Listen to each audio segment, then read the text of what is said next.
काम कर रहे होंगे एंड माँ बाप का नाम करने की थोड़ी बहुत कोशिश जरूर कर रहे होंगे। स्टार्ट करते हैं आज की class with the chapter is matter around us pure.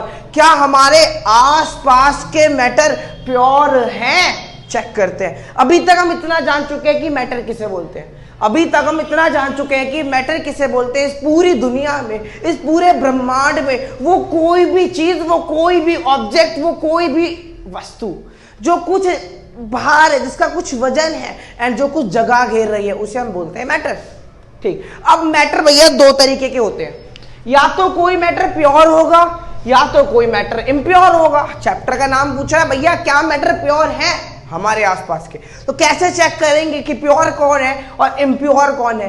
अब प्योर, अगर मैंने बोला कि भैया ये मैटर है, ये मैटर है, हाँ जी मैटर है, जगह घेर रही है, हाँ जी जगह घेर रही है, कुछ वजन है, हाँ जी वजन है, तो ये मैटर है। मैंने बोला प्रूफ करो कि ये भैया प्योर मैटर है, तो आप बोलोगे सर ये बना किससे है? मैंने बोला पार्टिकल से। अगर इसमें एक तरीके का पार्टिकल है, सिर्फ और सिर्फ एक तरह के पार्टिकल है, तो इसे हम बोलेंगे ये प्योर मैटर है। और अगर इसमें मैं बोल दूं कि इसमें बहुत तरीके के पार्टिकल, भैया बहुत तरीके के, तो ये हो गया इम्प्योर। वही चीज लिखी हुई है क्या कि pure matter consist only one type of particle. Pure matter में सिर्फ और सिर्फ एक तरीके का पार्टिकल होता है। लेकिन वही बात करें इम्प्योर की, टू और मोर, जहां पर बहुत सारे पार्टिकल होते हैं, दो या दो से ज्यादा पार्टिकल होते हैं, उसे हम बोलते हैं इम्प्योर मैटर।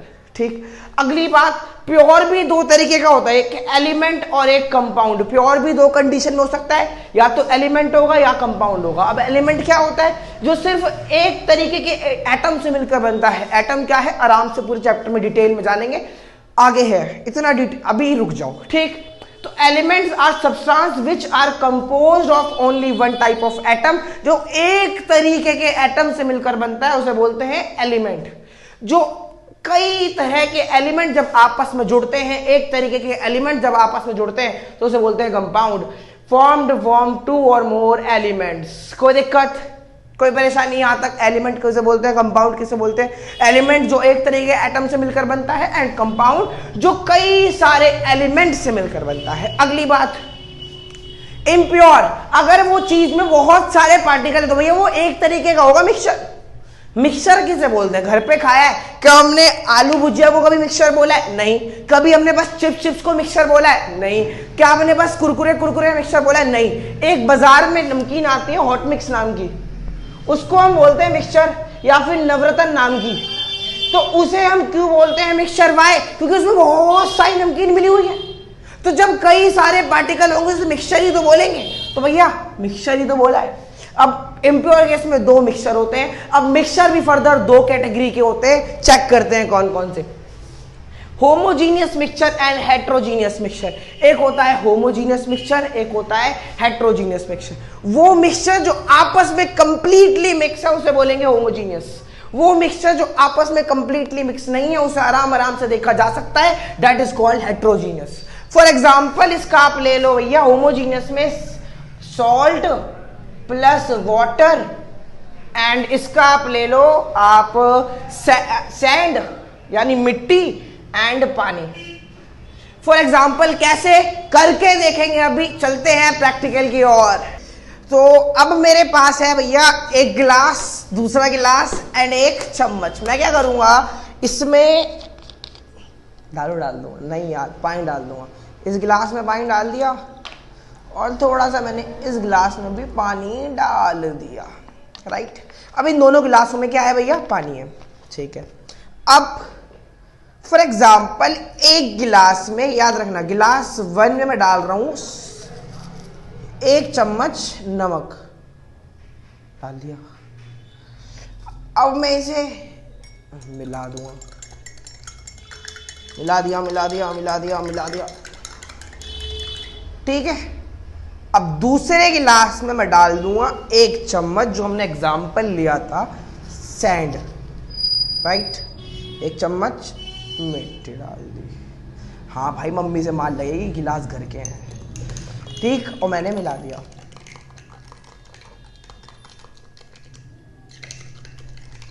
गोलगप्पे का पानी नहीं है भाई, ठीक। ये हो गया, मैंने इसे मिला दिया। अब चेक करो जरा, ये तो एकदम कंप्लीटली मिल चुका है। क्या इसमें नमक अभी भी दिखाई दे रहा है क्या? बिल्कुल नहीं भाई, कंप्लीटली मिक्स है। तो that is called homogeneous mixture. वो मिक्सचर जो आपस में कंप्लीटली मिल जाते हैं, homogeneous mixture is that mixture in which the components are mixed with each other, जहां पर कंपोनेंट्स एक दूसरे साथ कंप्लीटली मिल जाते हैं, दैट इज कॉल्ड होमोजीनियस। तो ऐसे मिक्सचर को हम क्या बोलेंगे? होमोजीनियस। वो मिक्सचर जो आपस में कंप्लीटली मिक्स नहीं हो पाए हैं भैया, पानी और मिट्टी अभी भी एक दूसरे से कंप्लीटली मिक्स नहीं हुए, मैं मिट्टी अभी भी निकाल सकता हूं, देखो निकल गई है मिट्टी। तो बेसिकली ये कंप्लीटली मिक्स नहीं हो पाए हैं। अब जब ये कंप्लीटली मिक्स अगर नहीं हो पाए हैं तो इसे बोलेंगे हेट्रोजीनियस मिक्सचर।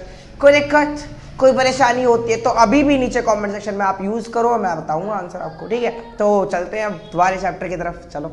तो अभी तक बस हम इतना जान चुके हैं कि होमोजीनियस और हेट्रोजीनियस मिक्सचर किसे कहते हैं। अब होमोजीनियस मिक्सचर भी फर्दर होता है सॉल्यूशन को भी हम होमोजीनियस बोलते हैं, और हेट्रोजीनियस के केस में हमें दो और पढ़ने हैं हेट्रोजीनियस सॉल्यूशन। एक तो भैया हमारा कोलोइड और एक हमारा सस्पेंशन। आराम से डिटेल में जानेंगे कि भैया ये क्या है, सॉल्यूशन क्या है, कोलोइड क्या है, सस्पेंशन क्या है। ये आए कहां से? होमोजीनियस से आया सॉल्यूशन, कोलोइड और सस्पेंशन आए हैं हेट्रोजीनियस से। तो यहां तक कोई दिक्कत, कोई परेशानी होती तो नीचे कमेंट सेक्शन में जरूर बताना। फिलहाल अभी जल्दी से छाप लो। अब बात करते हैं भैया सॉल्यूशन, कोलोइड एंड सस्पेंशन के बारे में। होमोजीनियस से आया ये, हेट्रोजीनियस से आया ये दोनों। एक एक करके जानते हैं भैया आखिरकार इनका मतलब क्या है। सॉल्यूशन बोले तो भैया द पार्टिकल्स आर स्मॉल। इसमें जो पार्टिकल होते हैं सॉल्यूशन के छोटे होते हैं भैया। कैसे होते हैं? छोटे होते हैं। इन कोलोइड की बात करें तो भैया इसे पार्टिकल्स आर वेरी स्मॉल, इसमें छोटे होते हैं, इसमें तो बहुत छोटे होते हैं। अगली बात, पार्टिकल्स आर लार्ज, इसमें पार्टिकल बड़े बड़े होते हैं। अगली बात, आप सॉल्यूशन के आर पार देख सकते हो, मतलब सॉल्यूशन आप आर पार देख सकते हो। फॉर एग्जांपल अगर ये है तो आप आर पार देख पा रहे हो तो भैया ट्रांसपेरेंट है। आप कभी कभी आर पार देख सकते हो, कभी कभी आर पार नहीं देख सकते, दैट इज कॉल्ड ट्रांसल्यूसेंट। अगला है आप बिल्कुल भी आर पार नहीं देख सकते। दिख रहा है क्या आर पार? नहीं दिख रहा, तो दैट इज कॉल्ड ओपेक। क्या है भैया? ये ओपेक है। देन उसके बाद अगला, particles can not be separated by filtration. अगर मैं छन्नी से छानूं तो इसके पार्टिकल अलग अलग नहीं हो सकते। क्यों भैया? छोटे पार्टिकल छन्नी पार कर देंगे। अगला, इसको तो बहुत छोटे हैं तो जाहिर सी बात है ये तो और नहीं हो पाएंगे, can not be separated by filtration. अगला, इसके पार्टिकल तो बड़े बड़े होते हैं, चाहे ईंट पत्थर भी तो पार्टिकल होते हैं, तो बेसिकली ये पार्टिकल आप छान के अलग अलग कर सकते हो। अगला, स्कैटर्स का मतलब होता है फैलना। इसमें लाइट नहीं फैल सकती इसके सॉल्यूशन में, इसमें फैल जाती है, इसमें स्कैटर्स कर देती है। अगली बात, for example salt plus water, इसमें मिल्क, इसमें सैंड प्लस वाटर। कोई दिक्कत, कोई परेशानी? तो ये था सॉल्यूशन, कोलोइड एंड सस्पेंशन के बारे में। अब कुछ ऐसे इंपॉर्टेंट टर्म्स जो हमारे समझने के पॉइंट ऑफ व्यू से बहुत इंपॉर्टेंट रखते हैं। डायरेक्ट कुछ डेफिनेशन तो नहीं आते इनकी, लेकिन एग्जाम में इनडायरेक्टली क्वेश्चन से पूछ जाता है जो अभी पढ़ने वाले हैं, तो ध्यान से सोच समझ के समझना। Tyndall effect, if a light is passed through a medium and its path can be seen, then the substance is said to be Tyndall effect. अगर किसी सॉल्यूशन से मैं लाइट पास करा रहा हूं, उसका आप पाथ दे सकते हो। पाथ मतलब रास्ता, पाथ मतलब रास्ता, मतलब अगर मैंने लाइट पास कराई किसी मीडियम से और आप जाते हुए लाइट देख सकते हो, हाँ ऐसे जा रही है, that is called Tyndall effect. तो वो सब्सटेंस टिंडल इफेक्ट शो करता है, अदरवाइज नहीं करता। अगला, फिजिकल चेंज, उसके बाद केमिकल चेंज। अब फॉर एग्जांपल भैया देखो, मेरे पास एक पेपर है, एक पेपर है, मैंने इसे फाड़ दिया, खराब पेपर है भाई, ऐसा मत बोलना साफ पेपर फाड़ दिया, देख लो, ठीक ठीक। तो भैया पेपर है, फाड़ दिया मैंने, अब भी तो पेपर है ये, कुछ और चेंज तो नहीं हुआ, तो that is called physical change. अब फॉर एग्जांपल मेरे पास है पेपर और मैंने इसमें लगा दी बीड़ी वाली बंडल की माचिस से आग। ना ना भाई, बीड़ी कोई नहीं पीता, तुम्हारी लाया था माचिस में, आग लगा दी, ठीक। अब आग लगने के बाद चेक करो, मजा आ रहा है,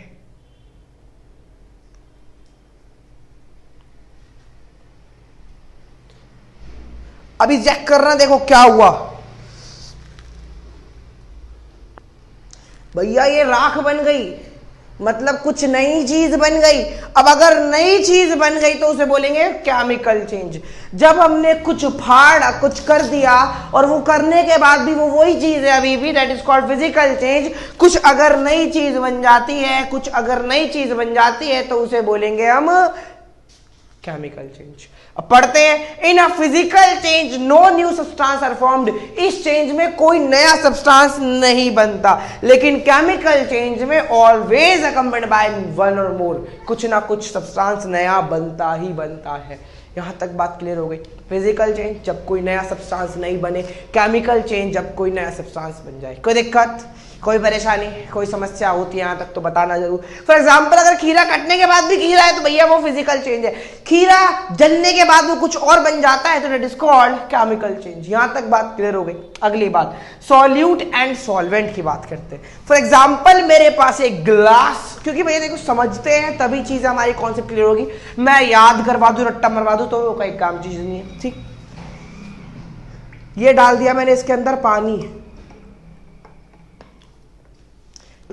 ठीक, पानी इज अ सॉल्वेंट, पानी इज अ सॉल्वेंट। अब मैंने डाल दिया इसके अंदर में नमक, क्या डाल दिया, नमक डाल दिया, ठीक। तो पानी तो भैया सॉल्वेंट है और जो नमक डाला है वो सॉल्यूट है। ये एक सॉल्यूशन, कंप्लीटली सॉल्यूशन तैयार हुआ है। अब मैंने बोला भैया सॉल्यूट क्या है, सॉल्वेंट क्या है। सॉल्यूट जो कम अमाउंट में, देखो स्पेलिंग किसकी छोटी है, इसकी, तो ये कम अमाउंट में होगा किसी भी सॉल्यूशन में। सॉल्वेंट ये ज्यादा अमाउंट में होगा। तो यहां पर हमारा पानी क्या है, सॉल्वेंट, और नमक क्या है, सॉल्यूट। कोई दिक्कत। फॉर एग्जाम्पल क्या करा मैंने भैया पानी डाला, पानी ज्यादा है तो भैया वो सॉल्वेंट है। सॉल्वेंट में मिला क्या रहा हूं, नमक ही तो मिला रहा हूं, नमक ही तो मिला रहा हूं, नमक ही तो मिला रहा हूं, तो दैट इज कॉल्ड नमक इज अ सॉल्यूट। बात क्लियर हो गई। पढ़ लेते हैं एक बार। Solute is a substance, solute एक ऐसा सब्सटेंस है that can be dissolved in solvent, जो सॉल्वेंट में डाला जाता है, जो सॉल्वेंट में डाला जाता है। लेकिन सॉल्वेंट एक ऐसा सब्सटेंस होता है जो डिसॉल्व कर लेता है अपने अंदर सॉल्यूट को अपने अंदर कंप्लीटली मिक्स कर लेगा, दैट इज कॉल्ड सॉल्वेंट। यहां तक बात क्लियर हो गई होगी, उम्मीद है अच्छा लगा होगा और दिमाग में कॉन्सेप्ट भी बैठा होगा। तो जल्दी से अगर यहां तक समझ में आ गया, जल्दी से छापो, देन चलते हैं अपने नेक्स्ट टॉपिक्स की तरफ। अब बात करते हैं भैया किसी भी सॉल्यूशन का कॉन्सेंट्रेशन कैसे निकालेंगे, how to find solution of any concentration, कैसे निकालेंगे। तो भैया कॉन्सेंट्रेशन सॉल्यूशन निकालने के दो मेथड होते हैं, एक मास बाय मास मेथड और एक मास बाय वॉल्यूम मेथड। अब नाम से ही हम इनके फॉर्मूले बना लेंगे भैया, मास बाय मास मेथड है तो यानी मास बाय मास। अब मास किसका, ऊपर लिख लो सॉल्यूट का और नीचे लिख लो मास ऑफ सॉल्यूशन का, सॉल्वेंट का नहीं, सॉल्यूशन का। अब क्योंकि कॉन्सेंट्रेशन बताना है, कॉन्सेंट्रेशन परसेंटेज से बताते हैं, याद रखना, तो इनटू में 100 कर देना, बन गया इसका फॉर्मूला। अब mass by mass, mass by volume है तो बस simple mass by volume of आ जाएगा, ऑफ आ जाएगा, ऊपर सॉल्यूट नीचे सॉल्यूशन, इनटू में 100। तो ये हो गया फॉर्मूला। अब इसको इंप्लीमेंट कैसे करते हैं क्वेश्चन पे वो चेक करते हैं। ठीक, दो मेथड होते हैं कॉन्सेंट्रेशन निकालने के। बोला गया किसी भी सॉल्यूशन में कॉन्सेंट्रेशन बताओ क्या है, तो भैया आपको पता कैसे करना है, मास बाय मास या मास बाय वॉल्यूम। एक क्वेश्चन लेते हैं, इफ अ सॉल्यूशन कंटेन्स, अगर एक सॉल्यूशन में 20 ग्राम नमक है, 20 ग्राम नमक है, 200 ग्राम वाटर है, यानी और 200 ग्राम क्या है भैया, पानी है, तो कॉन्सेंट्रेशन बताओ क्या होगा। अब चेक करो भैया, मुझे पता क्या क्या है। मुझे एक गिलास है, सपोज एक सॉल्यूशन है, उसमें पानी है भैया कितना, 200 ग्राम वाटर, और नमक डाल दिया है, वो कितना है भैया, 20 ग्राम। तो सॉल्यूट क्या होगा, सॉल्वेंट क्या होगा, सॉल्यूट हो जाएगा सॉल्यूट जो कम अमाउंट में है वो है नमक, जो ज्यादा अमाउंट में वो हो जाएगा सॉल्वेंट। ठीक, यहां तक बात क्लियर हो गई। कम अमाउंट में नमक है तो भैया अब नमक क्या हो गया सॉल्यूट, और ज्यादा अमाउंट में क्या है पानी, तो पानी हो गया सॉल्वेंट। यहां तक बात क्लियर। अब क्वेश्चन बोला भैया कॉन्सेंट्रेशन बताओ इस पूरे सॉल्यूशन का, इस पूरे सॉल्यूशन का बता दो कॉन्सेंट्रेशन। तो बताओ फॉर्मूला कौन सा रहेगा, चेक करो। ये वाला लगेगा क्या, क्यों लगेगा भैया, नहीं लगेगा, क्योंकि भैया वॉल्यूम का तो कहीं जिक्र ही नहीं है पूरे क्वेश्चन में। तो आंसर कैसे करेंगे, आंसर करना देखो भैया, आंसर लिखेंगे हम सबसे पहले, फॉर्मूला लगाएंगे। सबसे पहले पता क्या क्या है हमें, पता क्या है भैया, मास ऑफ सॉल्यूट कितना है 20 ग्राम। अगला आपको सॉल्वेंट का वजन भी पता है, तो लिख दो भैया मास ऑफ सॉल्वेंट कितना भैया 200 ग्राम।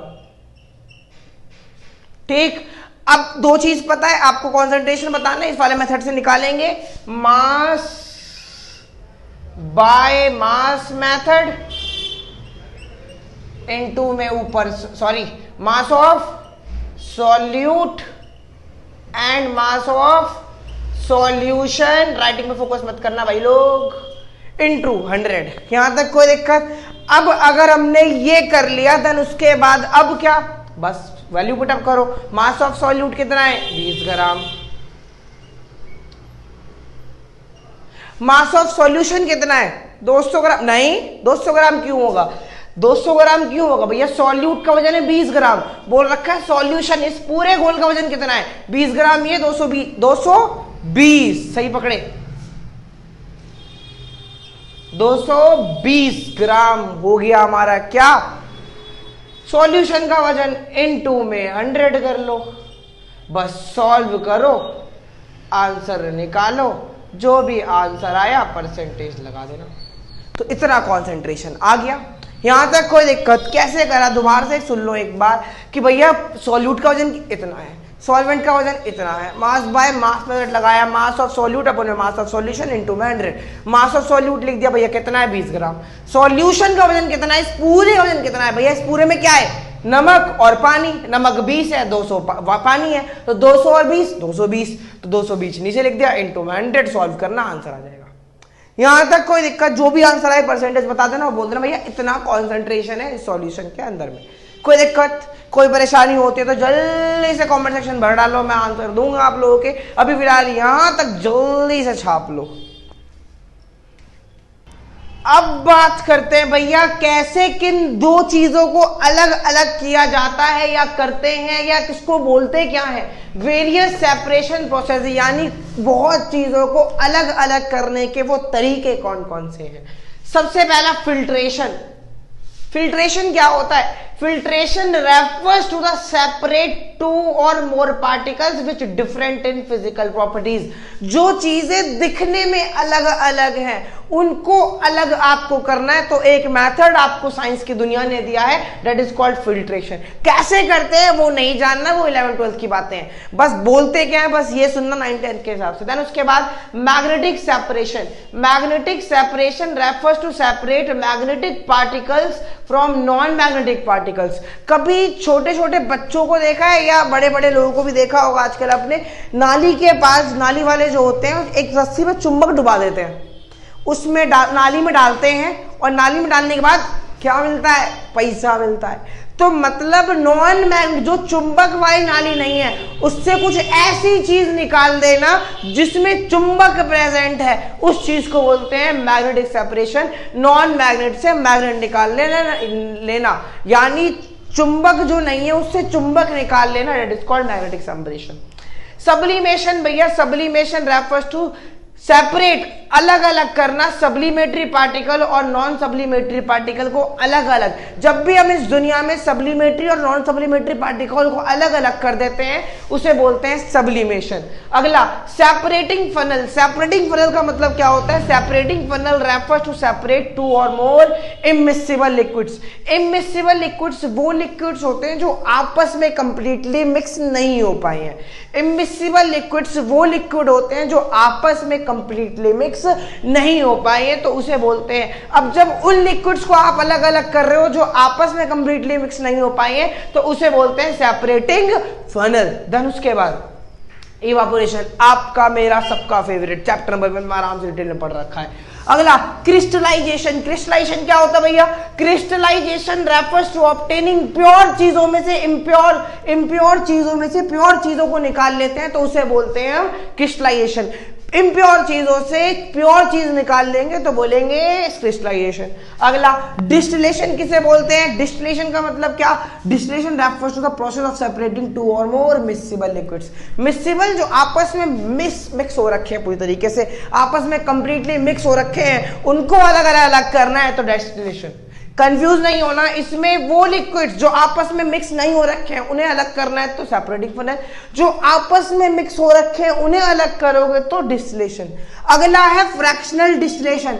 नाम में बस फ्रैक्शन लगा है, चीज वही है। फ्रैक्शन का मतलब सारी चीज वही, बस उबालने का टेम्परेचर इससे कम होना चाहिए, बस काम खत्म।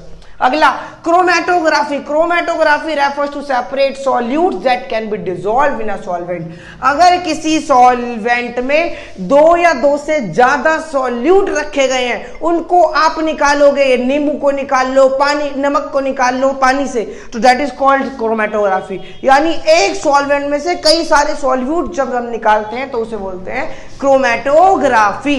अगला क्या है भैया? सेंट्रीफ्यूगेशन। मेडिकल लाइन में बहुत ज्यादा यूज होता है, बस इतना याद रखना। Centrifugation refers to the method of separating suspended particles. अलग अलग कर देना, यानी बेसिकली जो भारी पार्टिकल है वो अलग हो जाएंगे, जो हल्के पार्टिकल है वो अलग हो जाएंगे, दैट इज कॉल्ड सेंट्रीफ्यूगेशन। और इसी के साथ हमारा चैप्टर होता है यहां पर खत्म। उम्मीद है अच्छा लगा होगा, मजा भी आया होगा। और पढ़ने में मजा किसको आता है, लेकिन समझ में आया होगा। नहीं आता है तो भैया कमेंट सेक्शन में जरूर बताना, मैं दोबारा कोशिश करूंगा आपके डाउट क्लियर करने के लिए। फिलहाल इस क्लास को यहीं पर खत्म करते हैं एंड मिलते हैं नेक्स्ट क्लास में, नेक्स्ट जोश के साथ, नेक्स्ट उमंग के साथ। तब तक के लिए अच्छे अच्छे काम करते रहिए, माँ बाप का नाम करते रहिए। Last but not least, whatever you want to do man, but don't trouble your mata, pita and Bharat माता।